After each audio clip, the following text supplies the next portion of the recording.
तो अगर आपको जीडीपी के नंबर का इंतजार था तो आज कुछ एग्जिट पोल जैसा हो गया।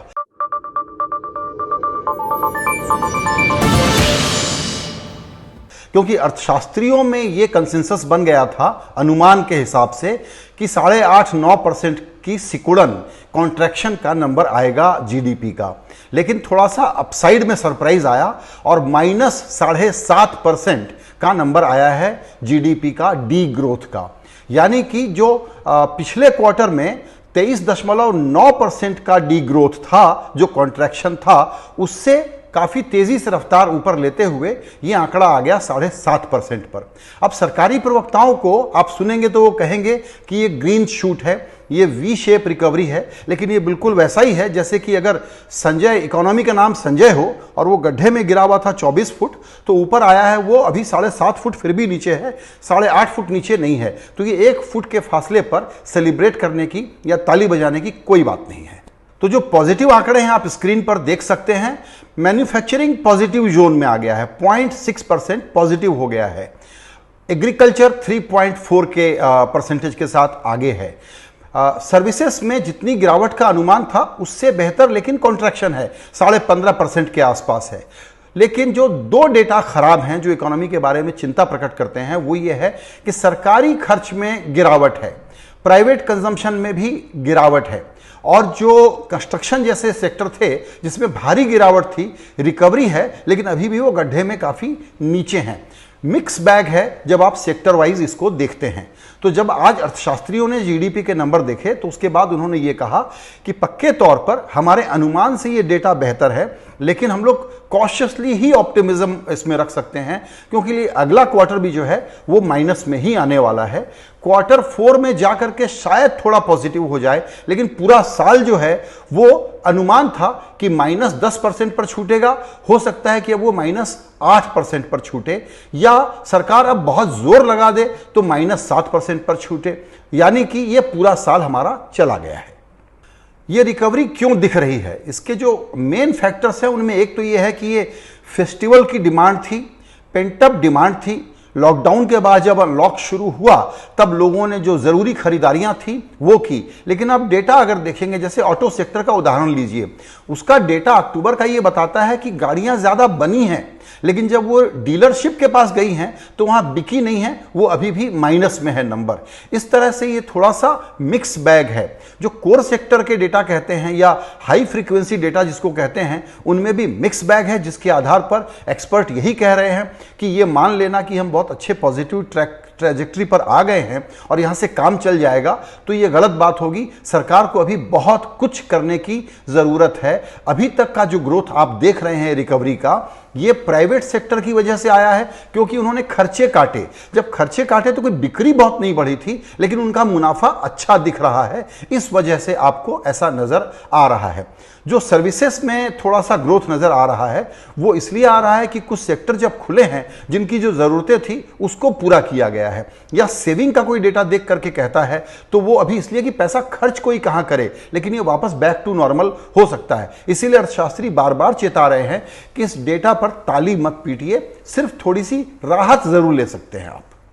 इन नंबरों में जो सबसे गंभीर बात है वो टेक्निकल बात है, लेकिन समझना जरूरी है क्योंकि ओवरऑल ही हम रिसेशन में हैं। लेकिन टेक्निकल रिसेशन जिसको कहते हैं वो होता है कि अगर 2 क्वार्टर में आपका ग्रोथ माइनस में चल रहा हो, तो हमारा जो ये साल का 2020-21 का पहला क्वार्टर जो था वो माइनस में था, दूसरा क्वार्टर भी माइनस में है, तीसरा क्वार्टर थोड़ा सा माइनस रहेगा लेकिन माइनस ही रहने वाला है। तो हम टेक्निकली रिसेशन में हैं।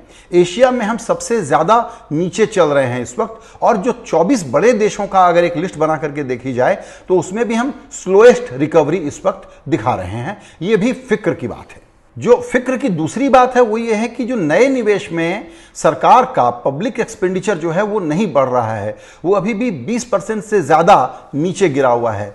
जो प्राइवेट सेक्टर का इन्वेस्टमेंट है वो भी कम हो रहा है। इसी तरीके से कैपेसिटी यूटिलाइजेशन का डेटा आप स्क्रीन पर देख सकते हैं, पिछले साल के मुकाबले में ये काफी कम है। जब तक ये 60-70% तक न पहुंचे तब तक कहना कि इकोनॉमी रफ्तार से है ये गलत होगा। क्रेडिट ग्रोथ, जिससे पता लगता है कि लोग कर्ज ले रहे हैं और उत्पादक कार्यों में लगा रहे हैं, क्रेडिट ग्रोथ भी इस वक्त 5-5.25% के बीच में चल रहा है। तो ये ग्राउंड रियलिटी को बताता है, जिससे अभी हमको इस बात पर ध्यान देना पड़ेगा कि एक और सूचकांक अगर हम देखें जो बड़ा क्रिटिकल है, कह रहे हैं ना लोग वापस आ गए, जॉब में लौट रहे हैं। नरेगा की डिमांड अगर बढ़ रही है, जो इस साल पिछले साल के मुकाबले बढ़ी है, तो इसका मतलब यह है कि नरेगा में लोग एकदम डिस्ट्रेस की हालत में काम मांगते हैं, जब वो डेस्परेट हो जाते हैं। वहां पर करीबन 3 करोड़ लोग अक्टूबर तक काम मांग रहे थे, तो उनके सामने 1.5 करोड़ हाउस होल्ड को काम मिल पा रहा था। तो ये डेटा आपको नीचे की अनऑर्गेनाइज सेक्टर की बुरी हालत के बारे में बताता है। तो अब आगे क्या होगा? आगे जो अब सबसे बड़ा एक अनसर्टेन फैक्टर आ गया है, वो फिर से कोरोना के बारे में है। जब तक इस पेंडेमिक के कंट्रोल के बारे में सफाई नहीं आती, तब तक इकोनॉमी को रफ्तार बढ़ाना, ठीक कर पाना बड़ा मुश्किल होगा। अभी तक जो इकोनॉमी चली है, वो प्राइवेट सेक्टर की पेंटअप डिमांड, आरबीआई के कुछ कदमों के कारण यहां तक संभल गया है। जो सरकार का 30 लाख करोड़ का पैकेज था, उसके बाद अगर ये डिलीवरी है, तो आप अंदाज लगा सकते हैं कि ये कितनी बेअसर डिलीवरी है।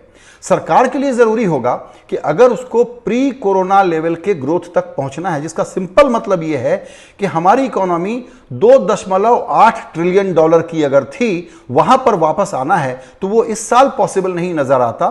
लेकिन जो दूसरी छमाही है, उसमें सरकार बहुत जोर लगा दे, तो हो सकता है कि Q4 का पॉजिटिव आने के बाद अगले साल का जो पहला क्वार्टर होगा, वहां हम अपने पुराने दिनों में यानी कि 5-6% के ग्रोथ पर लौट पाएंगे। लेकिन इसके लिए सरकार को दिल कड़ा करना पड़ेगा। उसके पास पैसे नहीं है, क्योंकि रेवेन्यू भी गिरा हुआ है। इसको भी समझ लीजिए, जो 11 बड़े राज्य हैं, जो स्पेशल कैटेगरी के राज्य नहीं हैं, उनका रेवेन्यू 20% से ज्यादा गिरा हुआ है। जो पिछले 5 साल के 10% की ग्रोथ होती थी एवरेज, उससे काफी ज्यादा गिरा हुआ है। तो सरकार के पास खर्च करने को पैसे नहीं है, तो ग्रोथ आएगी कहां से? हमने कोरोना का जिक्र किया, तो सरकार की दुविधा यही है कि जिस कंजूसी से उसने अपने हाथ खोले हैं, उसको लगता है कि जब तक कोरोना पर क्लैरिटी ना आ जाए, और अब देखिए वापस इन्फेक्शन बढ़ रहे हैं, अमेरिका हो या यूरोप या भारत जैसा देश, यहां पर अगर ये इन्फेक्शन का कर्व अभी भी कम नहीं होता, तब तक इकोनॉमी खुलेगी नहीं, और तब तक सरकार मोटा खर्च करने के लिए सामने नहीं आएगी। अब अगला फैक्टर जो लोग वॉच करेंगे वो बड़ा सिंपल है, वो है कि क्या बजट क्या करने वाला है। बजट का इंतजार इस बार लोग सिर्फ एक नंबर देखने के लिए करेंगे, वो है फिस्कल डेफिसिट, और फिस्कल अनुशासन के लिए सरकार क्या मैसेज देने जा रही है। अगर वो अनुशासन की तरफ रहेगी, तो ग्रोथ और स्लो होने वाली है। आरबीआई से ज्यादा उम्मीद आप कर नहीं सकते, क्योंकि इन्फ्लेशन बढ़ने के रास्ते पर है। अगर 6% के आसपास वो रहता है, तो आरबीआई दरअसल जितना उदार हो रहा था, वो अब अनुदार होना शुरू हो जाएगा।